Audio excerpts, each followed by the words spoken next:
নাটোর আধুনিক সদর হাসপাতালে চিকিৎসা নিতে আসা এক শিশুর মাকে জোরপূর্বক ধর্ষণ এবং সেই ঘটনার ভিডিও ধারণের অভিযোগ উঠেছে হাসপাতালের এক সুইপারের বিরুদ্ধে।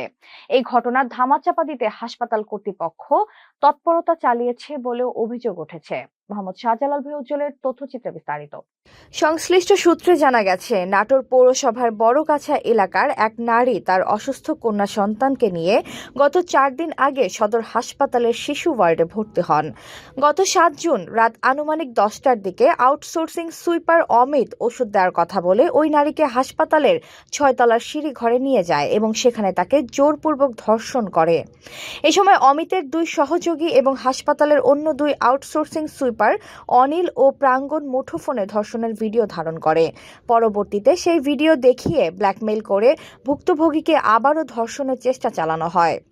রাত 2টার দিকে শিশু ওয়ার্ডের দায়িত্বরত নার্স ও ওয়ার্ড বয়রা ওই শিশুকে 4 ঘন্টা ধরে একা দেখে তার মায়ের খোঁজ শুরু করেন। ঘরে বা ইন্ডাস্ট্রিতে মেগনা স্টার কেবলস, বিশুদ্ধ কপারের নিরাপদ কেবলস, আপনার নিরাপত্তার সঙ্গী। এক পর্যায়ে দায়িত্বরত আনসার সদস্যদের সহায়তায় সিসিটিভি ফুটেজ পরীক্ষা করে 6 তলার সিঁড়িঘর থেকে তাদের হাতে নাতে ধরা হয়। পরবর্তীতে আনসার সদস্যরা তাদের উদ্ধার করে হাসপাতাল কর্তৃপক্ষের কাছে নিয়ে যান এবং মোবাইল ফোনে ঘটনার জবানবন্দি রেকর্ড করেন। সেখানে ভুক্তভোগী নারী ঘটনার বিবরণ দেন এবং অভিযুক্ত 3 সুইপারও অপরাধ স্বীকার করেন। ওরা আমার মনে করেন আমি নিচে দোতলায় দাঁড়াইছিলাম, ওরা আমাকে জোর করে ওই চিংড়া আমাকে লিফটে নিচে নিয়ে যায়, আমার হাত ধরে নিয়ে গেছে, ওই 6 তলায় নিয়ে গেছিল। নিয়ে যায় ও আমার সাথে খারাপ ব্যবহার করার চেষ্টা করছিল। পরে ওই 2 চিংড়া গেছে, যায় ভিডিও করছে ওইসব করার পরে ওই 2 চিংড়া আমাকে হচ্ছে যে মানে হুমকি দিছে যে ওর সাথে যদি আমি বাজে ব্যবহার না করি তাহলে পরে ওরা সবাক দেখাবে ওই ছবি। ওসব মানে ওই ছবি দেখায় আমাকে ভয় দেখানি, পরে মনে করেন আমাকে নিয়ে যায় ওসব করছে জোর জবরদস্তি করে। আমি চাই আমার ন্যায্য বিচার হোক, আমি ন্যায্য বিচার চাই, যে আমার সাথে যারা এসব করছে আমি তার ন্যায্য বিচার চাই। HPL uPVC pipe and fittings, শক্ত, মজবুত ও দীর্ঘস্থায়ী, এক পাইপে জীবন পার।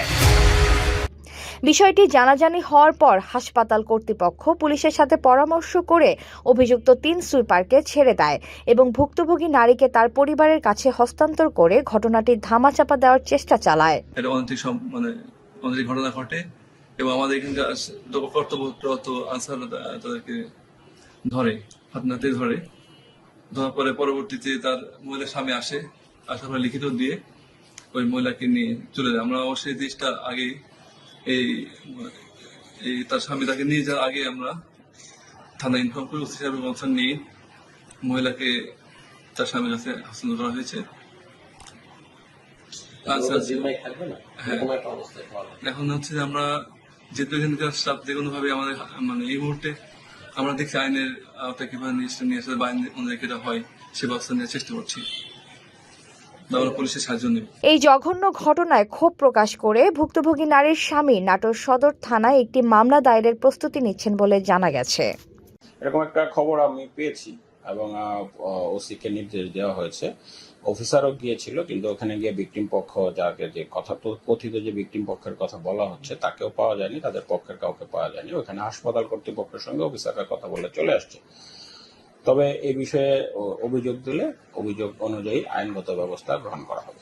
এতক্ষণ আপনাদের সাথে ছিলাম তামান্না ইসলাম তন্নি। প্রতিদিনের নিউজ আপডেট পেতে আমাদের সাথেই থাকুন।